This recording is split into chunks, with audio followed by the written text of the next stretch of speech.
Hello student, in this video we are going to discuss human resource development.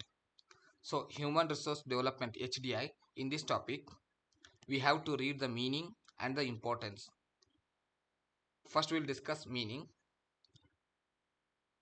Human resource is the total population in the country.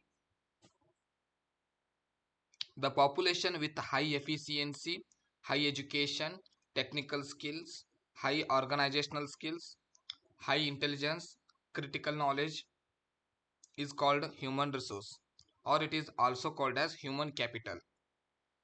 Now, importance of human resource economic development of India. So in economic development of India, there is major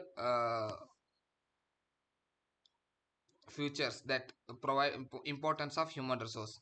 First one is uses of resources, research and innovation, defense of the nation, capital, production, development of basic facilities, creation of civil society, good governance, supply of labor. So these are the important topics of human resource development. Thank you.